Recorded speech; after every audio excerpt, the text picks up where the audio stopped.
Unsolved mysteries have always intrigued people because they represent the unknown and the unexplained, which can be both fascinating and unsettling. Humans are naturally curious creatures, and we are always looking for answers to the questions that intrigue us. There has been a growing sentiment amongst archaeologists across North America that certain establishments have been at the center of a large number of cover-ups when it comes to the impossible to explain artifacts found across Native American burial grounds and the true history of Native American tribes and their origins into the Americas. Additionally, overwhelming evidence for this can be found in the hundreds of news reports made by reputable news sources over the last 22 decades, with archaeological reports dating as far back as the early 1800s. Back in August 1934, an alleged 31-foot skeleton was discovered in the riverbank in the Jubbulpore district.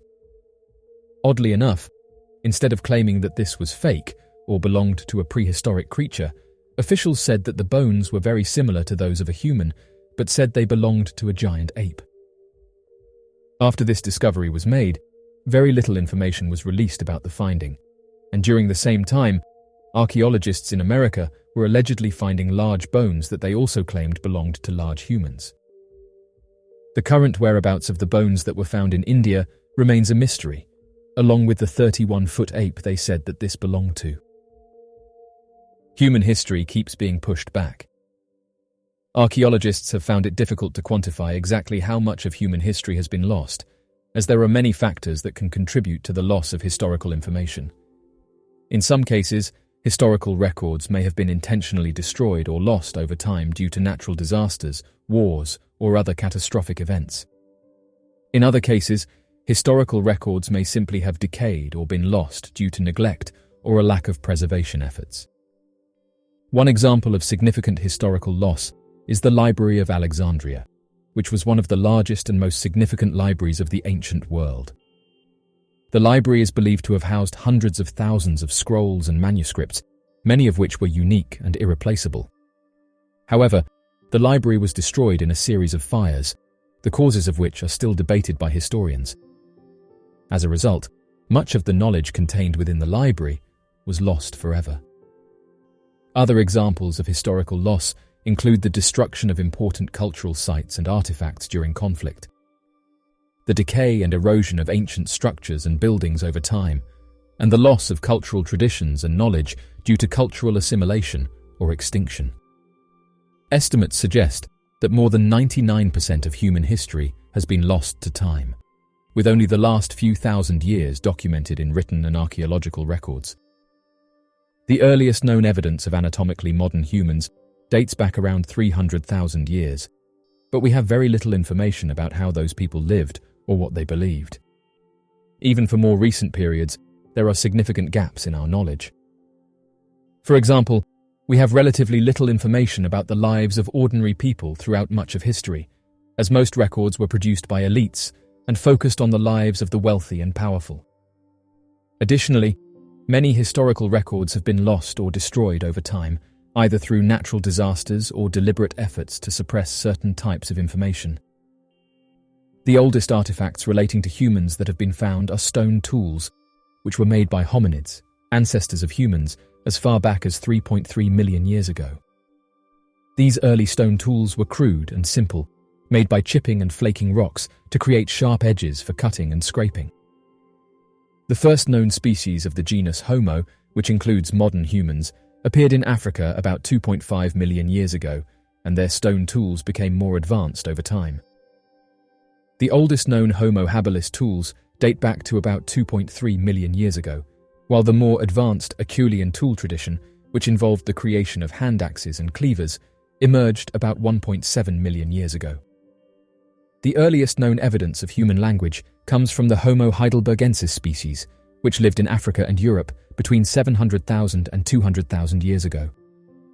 They used tools and had a brain capacity similar to modern humans, and they likely had some form of verbal communication. Other important artifacts from early human history include cave paintings, which date back as far as 40,000 years ago and provide insight into early human culture and beliefs, and early musical instruments, such as bone flutes, which have been found in caves in Germany and date back about 40,000 years. Scientists have said that modern humans arose in Africa some 250 or 300,000 years ago, but state that, as of right now, they're unable to pinpoint a specific location of where they originated from, saying that fossils have been found all throughout Africa and not one specific region. Scientists just announced that one of the oldest Homo sapiens fossils that was just recently found rewrites our species' history. The discovery of the oldest Homo sapiens fossils in Morocco in 2017 has led to a rewriting of our species' history. These fossils, which are approximately 300,000 years old, are significantly older than the previous oldest known Homo sapiens fossils, which were found in Ethiopia and dated to around 190,000 years ago. The discovery has challenged previously held beliefs about where and when our species originated. It suggests that Homo sapiens may have evolved in multiple regions of Africa rather than in one specific location. Additionally, the discovery also provides evidence that Homo sapiens coexisted with other hominin species, such as Neanderthals and Homo erectus, for much longer than previously thought. The discovery of the oldest Homo sapiens fossils in Morocco has greatly expanded our understanding of human evolution and has challenged many long-held assumptions about the origins of our species. Archaeologists find giant shafts near Stonehenge. In June 2020, archaeologists announced the discovery of a large circle of shafts around 2 miles from Stonehenge. The circle is made up of 20 shafts that are each about 10 meters, or 33 feet in diameter, and 5 meters, or 16 feet deep. The shafts are arranged in a circular pattern that is 1.2 kilometers in diameter, making it the largest prehistoric structure ever found in Britain. The shafts were likely dug around 4,500 years ago, around the same time as the construction of Stonehenge, and are thought to have served as a boundary or a marker for a sacred area. The discovery was made using remote sensing technology and is considered a major breakthrough in understanding the prehistoric landscape around Stonehenge. Stonehenge is a prehistoric monument located in Wiltshire, England, consisting of a ring of standing stones, each measuring around 13 feet high, 7 feet wide, and weighing approximately 25 tons. It is estimated that the stones were erected between 4,000 and 5,000 years ago during the Neolithic period. The exact purpose and builders of Stonehenge are still a matter of debate among scholars and archaeologists. While there is evidence of human activity at the site dating back to the Mesolithic period, it is unclear who constructed the monument or why. Some theories suggest that it was a burial site, a place of healing, a celestial observatory, or a symbol of political or religious power. One of the most widely accepted theories is that the builders of Stonehenge were the Beaker people, a culture that spread across Europe during the early Bronze Age. The Beaker people were known for their distinctive pottery and for their use of copper and gold artifacts. They were also skilled in metalworking and may have been responsible for shaping and transporting the stones used to build Stonehenge. However, recent excavations and research suggest that the site was a gathering place for people from all over Britain, and possibly even from the continent. It is thought that the monument was built over several phases, with each phase representing the beliefs and practices of the people who constructed it.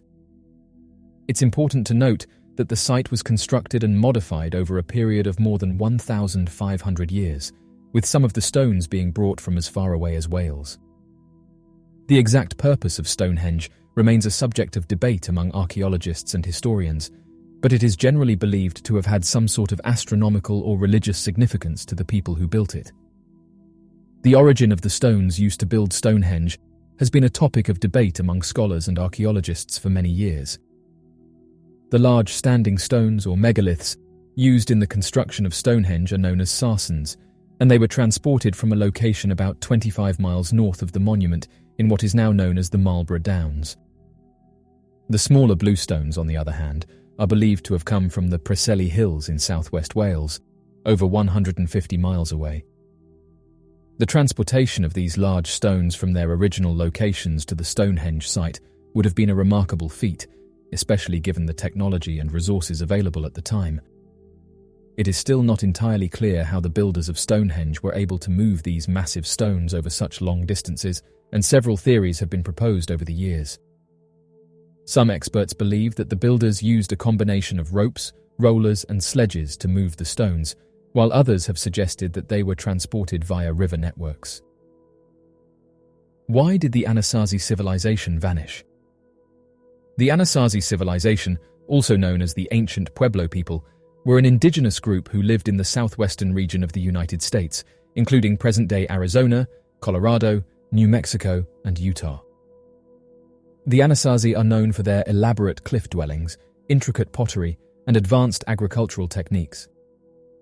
Despite their impressive achievements, the Anasazi civilization is also known for its mysterious disappearance. While it is difficult to determine exactly what happened to the Anasazi, there are several theories as to why they vanished. One theory is that the Anasazi may have been impacted by a long-term drought that lasted for several decades. The region where the Anasazi lived was already known for its arid climate, and a prolonged drought would have made it difficult for the Anasazi to grow crops and sustain their way of life. This theory is supported by evidence of crop failures and the abandonment of many Anasazi settlements during the same time period. Another theory is that the Anasazi were impacted by internal conflicts or external attacks from neighboring tribes. Evidence of violence and fortifications at some Anasazi settlements suggest that they may have faced threats from other groups in the region. Finally, some researchers suggest that the Anasazi may have faced environmental challenges beyond their control, such as changes in the local climate or natural disasters like floods or wildfires. As of right now, there is no consensus on what specifically led to the Anasazi's disappearance, and only theories have been put forward to explain why they mysteriously vanished. The Lady Loverbond. The Lady Loverbond was a three-masted wooden schooner that was built in 1784 in England. On February 13, 1748, the Lady Loverbond set sail from London on a voyage to Portugal. According to legend, the captain of the ship, Simon Reed, was in love with a woman who was engaged to be married to another man. The woman was a passenger on the ship, and it is said that the jealous crew caused the ship to crash on purpose, causing the passing of everyone on board, including the captain and his lover. The ship was never seen again, and it was assumed that it had been lost at sea. However, in 1798, 50 years after the ship's disappearance, a ship was discovered off the coast of South Africa that was identified as the Lady Loverbond. The ship was found to be in perfect condition, with the sails neatly furled, the crew's personal belongings still on board, and a table set for a romantic dinner. There were no signs of a struggle or any indication of what had happened to the crew. Theories about what caused the Lady Loverbond's disappearance range from piracy to bad weather, but the most popular theory is that the ship was intentionally wrecked by the crew, possibly due to a love triangle between the captain, his lover, and another crew member. Despite the mysterious circumstances surrounding the ship's disappearance, the story of the Lady Loverbond has become a popular legend and has been the subject of many books, plays, and films. The Orkney Mermaids. Back in 1472, after ceaseless battles spanning over several hundred years against the Norse civilization, the Scottish people went on to claim the lasting ownership of the region of Orkney, a group of 70 stunningly beautiful islands that hold a rich history of inhabitation for more than 8,000 years. However, since the dawn of this strained ownership, Scotland has seen its own fair share of odd, detailed reports describing strange aquatic humanoid creatures nearing the shores of the Orkney Islands. Although there are too many stories to tell surrounding the mermaids of Orkney over several centuries, the most well-known sighting of the Orkney mermaids is that of the 1890 Newark Bay sighting that took place off the shore of the easternmost peninsula of the mainland island, known as Deerness. Later referred to as the Deerness mermaid, the aquatic humanoid creature was the conjecture of more than several hundred sightings, made by both visitors and locals to the island. However, unlike common mermaid tales, the Deerness mermaid was described as being a terrifying creature to look at. Reports claimed that the creature was estimated to be more than 7 feet in length from the top of the head to the tail and had a long black head with a torso that was pale white in color, similar to that of other reported mermaids that have been encountered and witnessed across the world. Its most terrifying features were its elongated arms, with reports claiming to have seen the creature clawing up on rocks or moving in long dramatic waving motions as if begging people to enter the water alongside the creature. Sightings of the Deerness mermaid would continue for the following years, with claims that the creature would return in the summer months and disappear during the winter months. It was due to these repetitive sightings that the popularity of the creature grew, with visitors taking trips to the mainland Orkney Island in the hopes of spotting the mermaid for themselves. Although random mermaid sightings around the shores of the Orkney Islands have persisted even up until the modern day, the last known continued sighting of the Deerness mermaid is believed to have been made back in 1893, with the creature fitting the exact description of the Deerness mermaid never reported or seen again thereafter. The shadow humanoid of Netley Castle.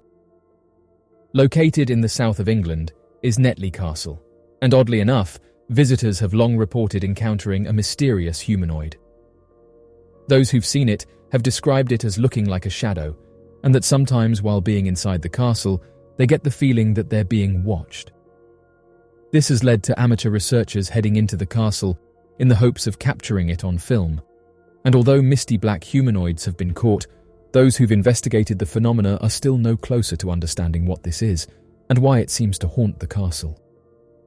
Interestingly, this isn't the first time that a shadow entity has been encountered, and paranormal researchers have said that they're well known to those who study the phenomena. Shadow people are a paranormal phenomenon that involves the sighting of dark humanoid shapes that appear to have a distinct form, but lack details such as facial features or clothing. These entities are often described as being two-dimensional, silhouetted shapes, and may appear as a solid black figure or a misty, translucent form.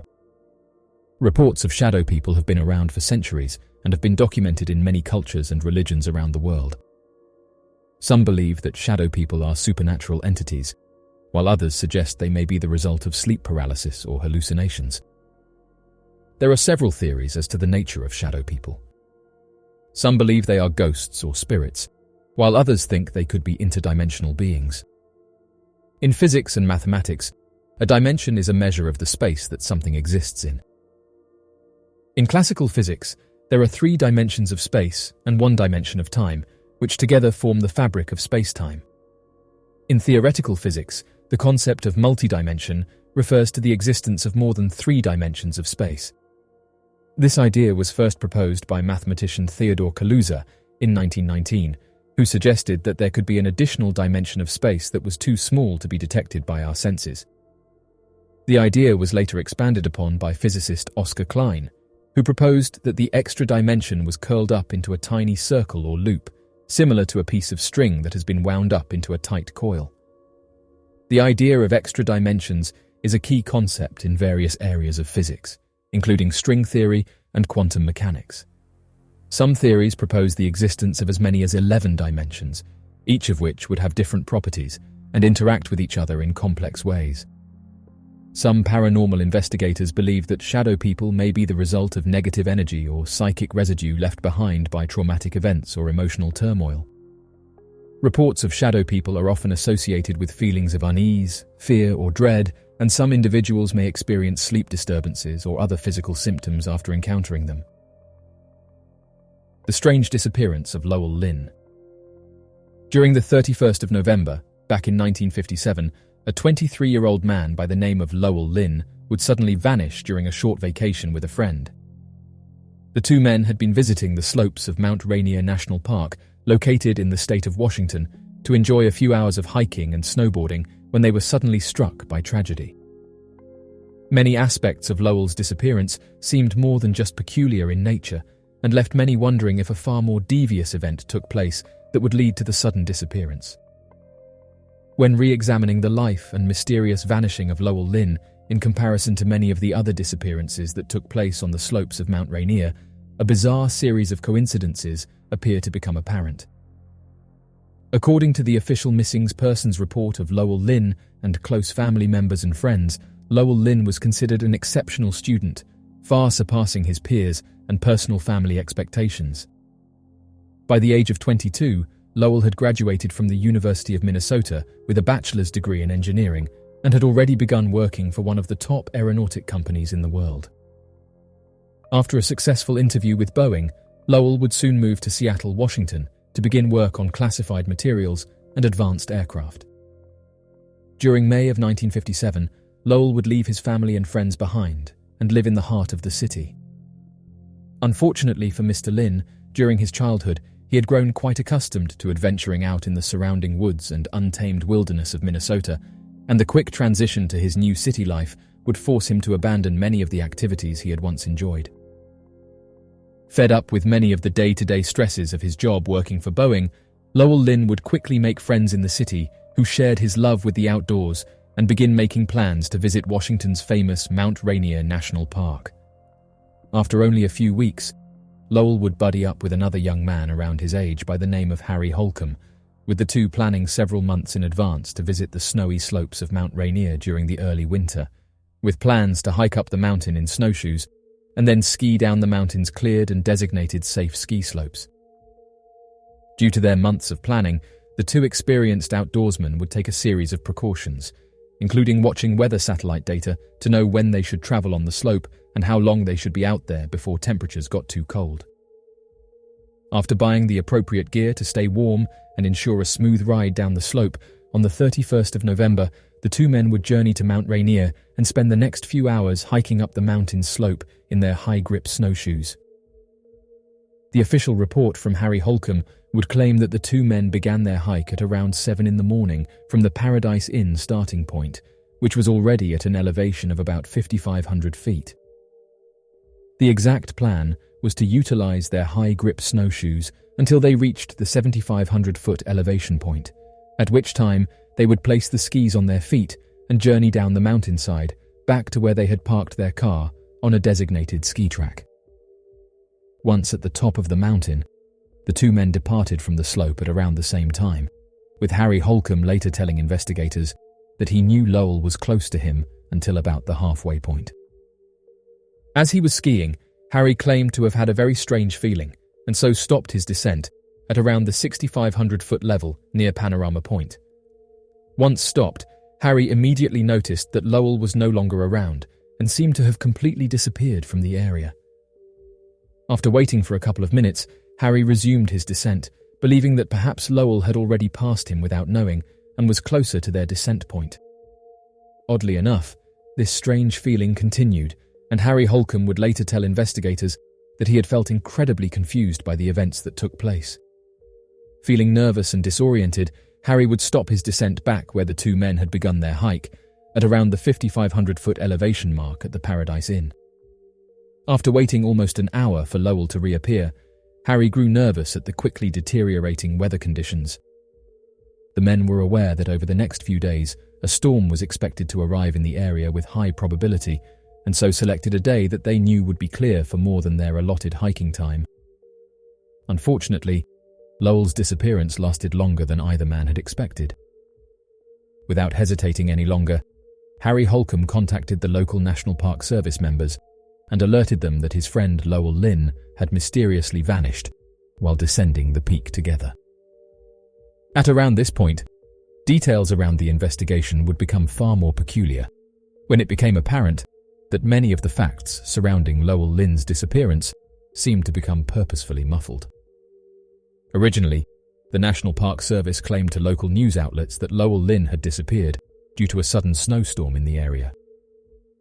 However, the truth was that Lowell Lin had disappeared on a scheduled clear day for the park, and after spending the entire first day searching for Lin, the National Park Service and search and rescue volunteers were unable to find any sign of Lowell.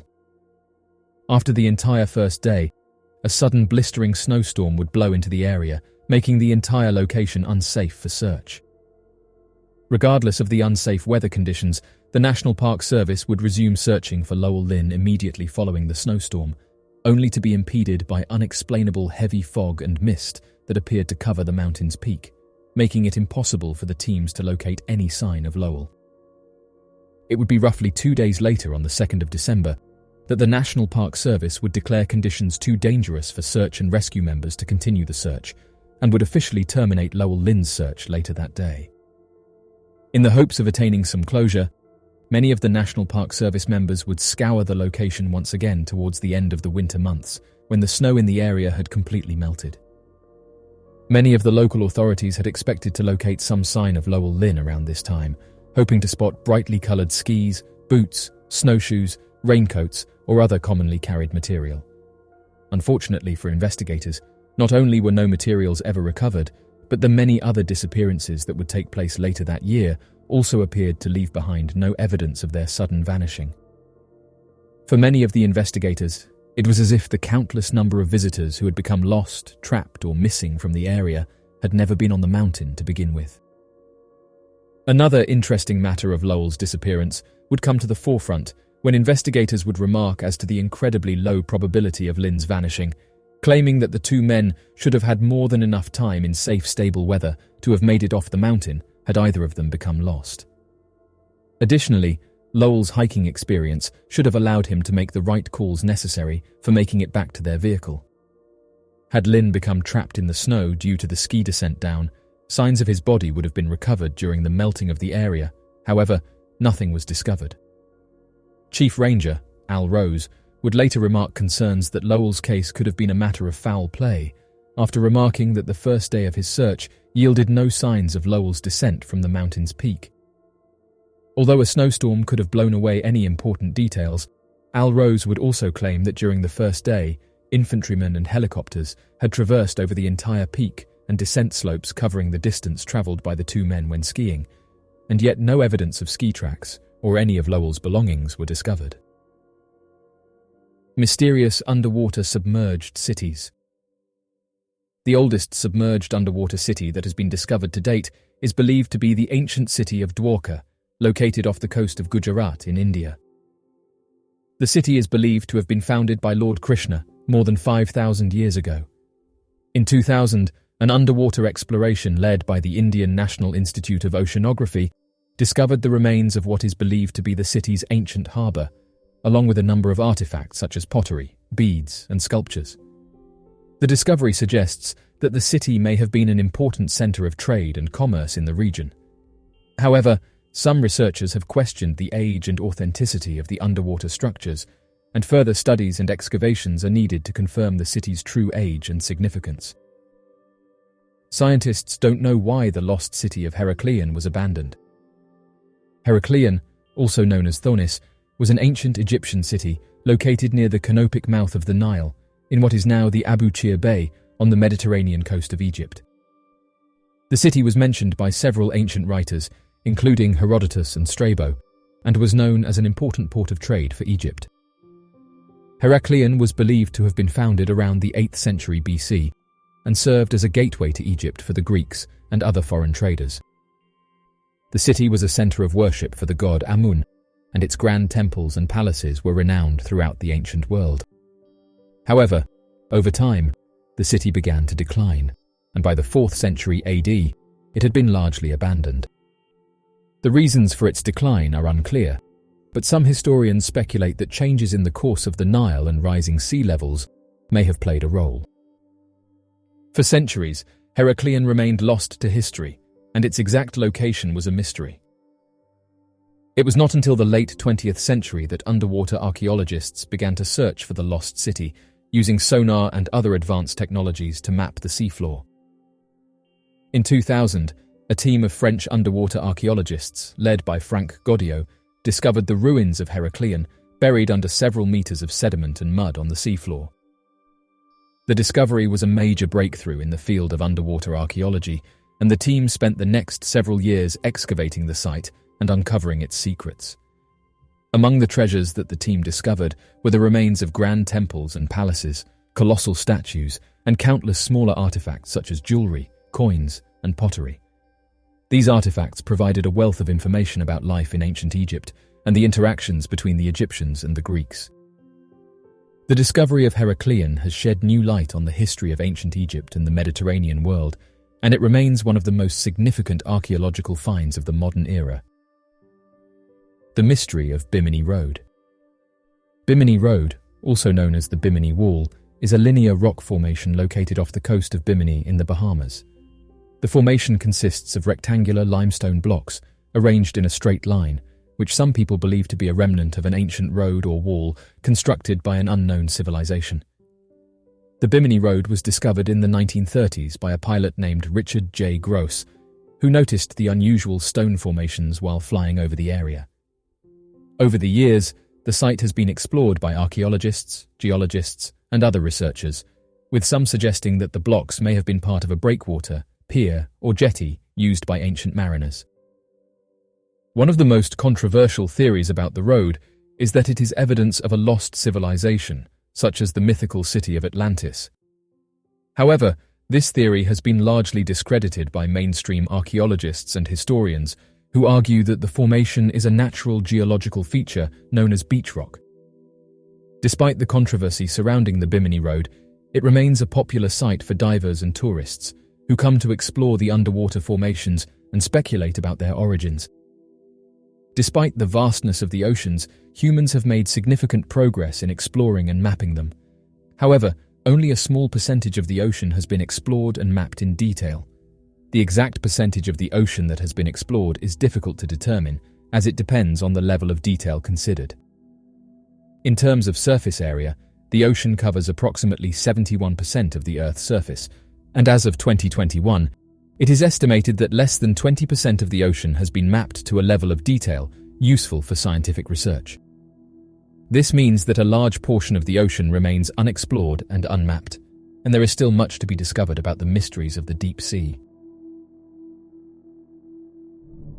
Perhaps one of the most long-standing legends in all of recorded history and arguably the most popular tale of advanced ancient civilizations in modern-day culture, the lost city of Atlantis is one unexplained mystery that has stood the test of time.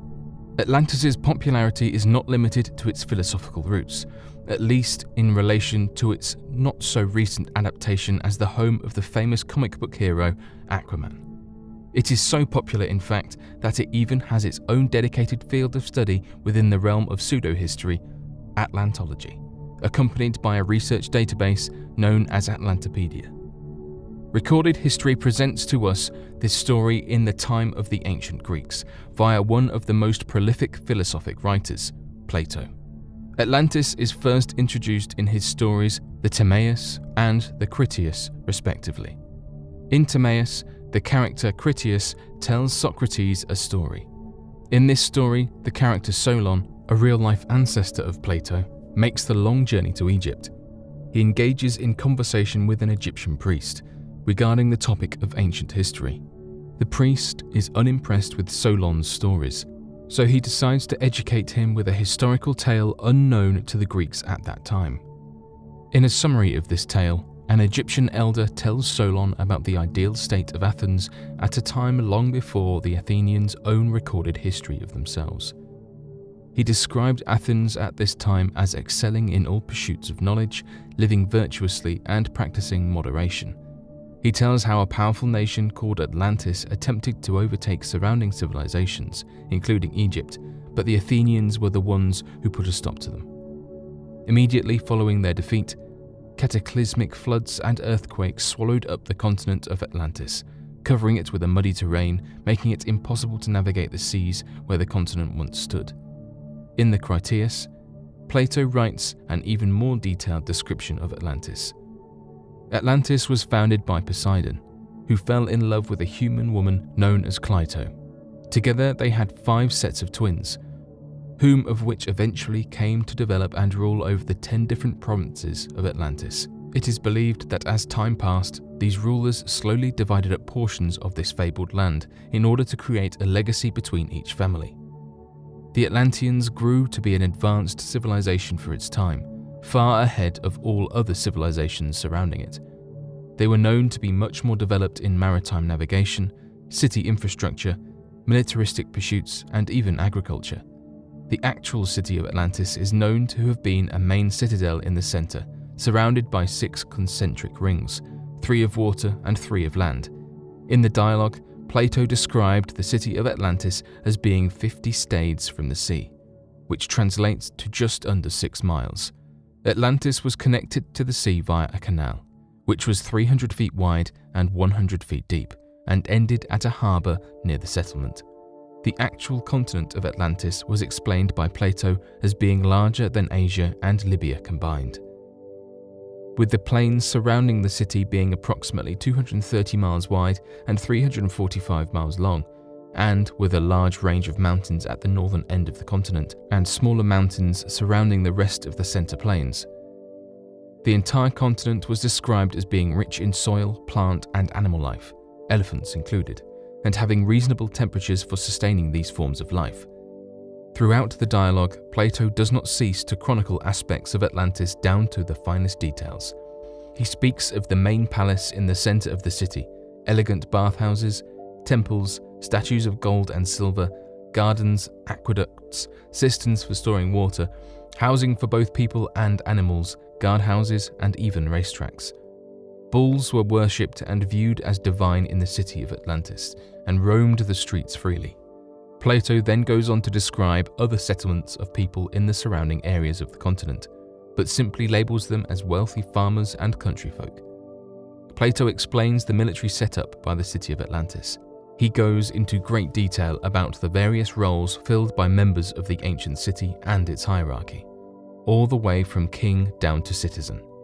Towards the center of the Timaeus dialogue, Plato writes about the Atlanteans becoming complacent in their human nature, becoming corrupted by greed and losing sight of nobility.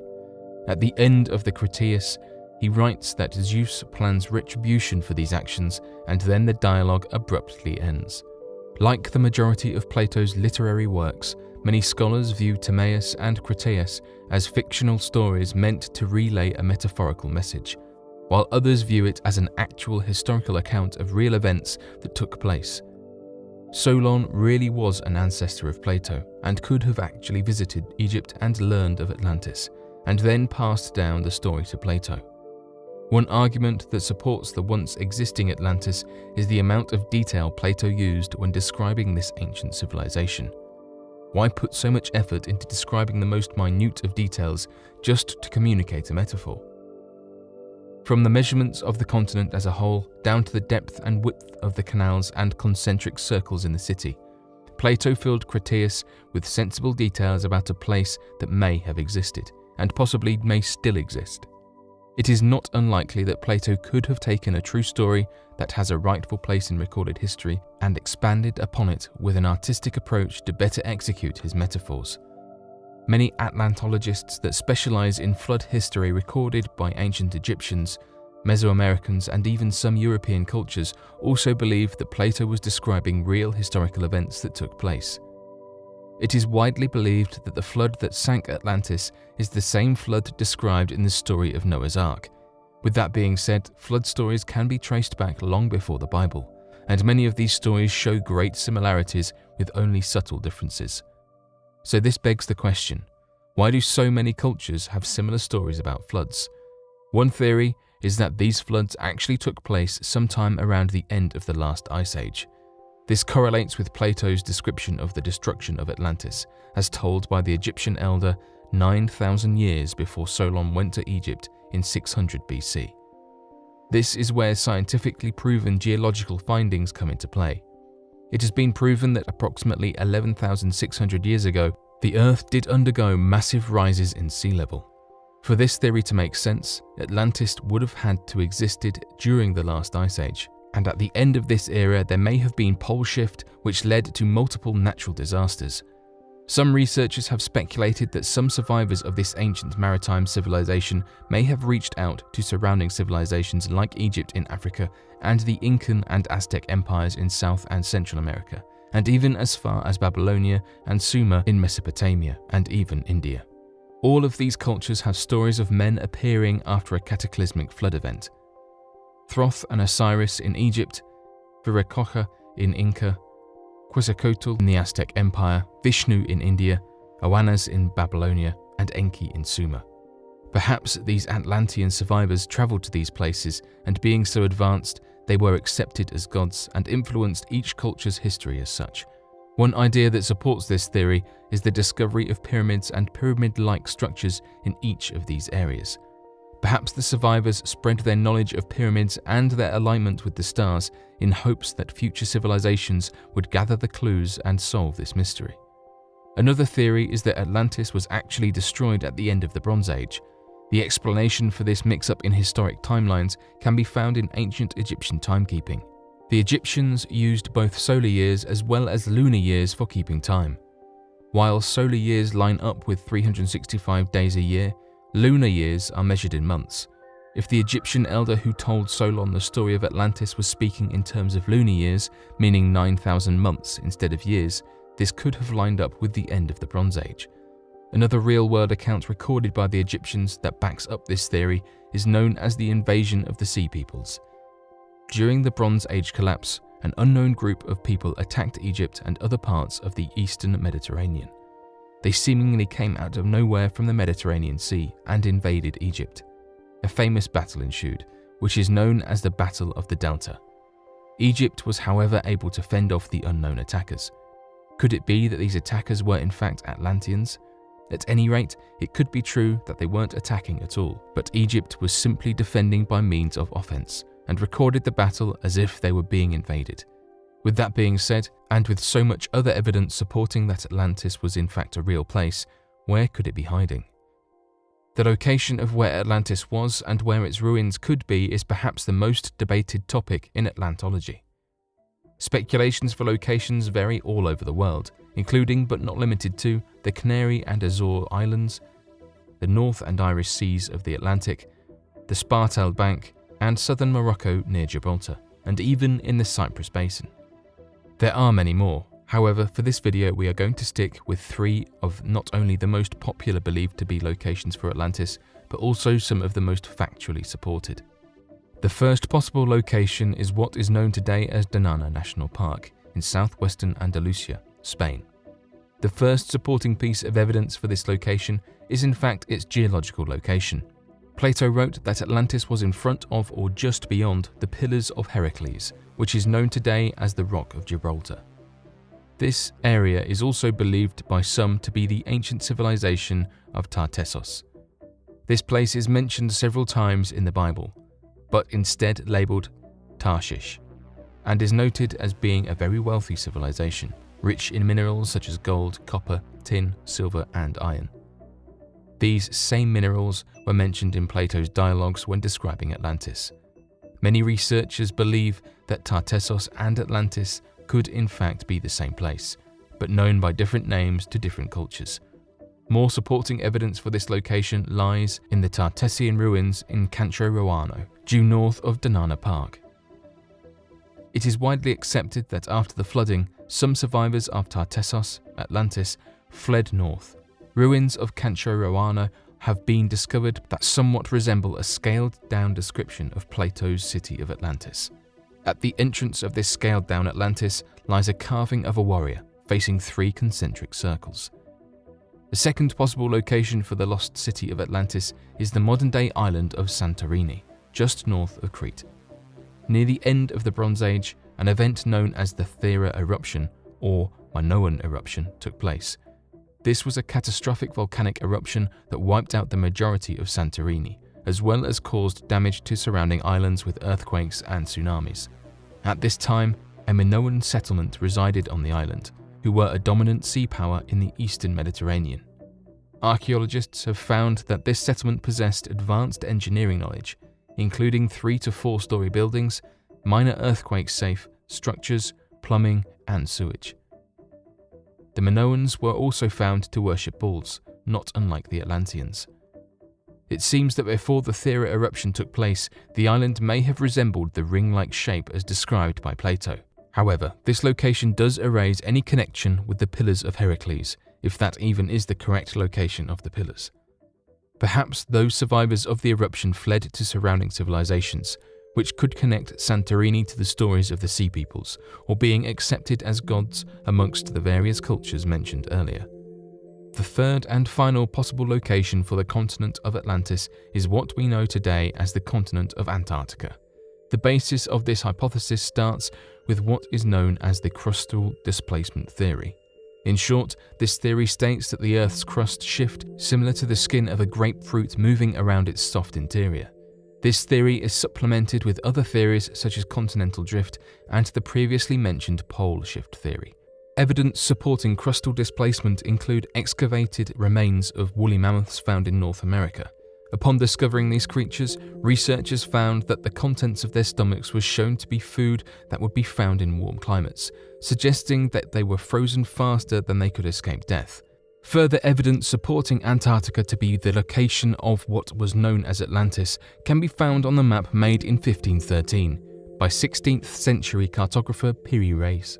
He is believed to have accurately depicted the northern coastline of modern-day Antarctica before it was covered with ice and before it shifted south some 2,000 miles. Other maps that support similar coastlines of Antarctica include the Orontius Phineas map of 1531, Mercator's Atlas of 1569, and the Philip Bausch map of 1739. Each of these map markers was said to study and go off of previous maps, which is a common practice in cartography, including Piri Reis. That means that there had to have been a source map for him to study and replicate. Is it possible that an advanced civilization, advanced in seafaring technology, provided a map to the world? Perhaps as the Earth's crust was displaced, survivors fled to the various civilizations in order to preserve their advanced knowledge, culture, and possibly maps. Palm leaf fossils have been found on Antarctica, indicating that at some point in the Earth's history, the continent did lie further north and was capable of inhabiting flora. Plato did say that Atlantis was larger than Libya and Asia together, which would make sense in regards to how large Antarctica may be without the icy coverage. However, modern-day researchers have pointed out that seafarers in ancient times often measured land masses by their coastal lines rather than actual area size. Applying this to the actual length of Asia and Libya's coastal lines, from the eyes of mapmakers in ancient eras, the land size of the continent of Atlantis may have been closer to the size of Cyprus or Sardinia. It is also widely accepted by researchers that what we know today as Asia and Libya may have been labelled incorrectly by ancient Greek writers. An example of this might be referring to the Kingdom of Lydia in Turkey instead of Asia, or instead of Libya, they were referring to a landmass near the Nile Delta. Recently, aerial images have been captured of several concentrically shaped structures throughout Antarctica. Could it be possible that these structures are ruins of ancient Atlantean empires? Until we learn more, Atlantis will remain an unexplained mystery of the world.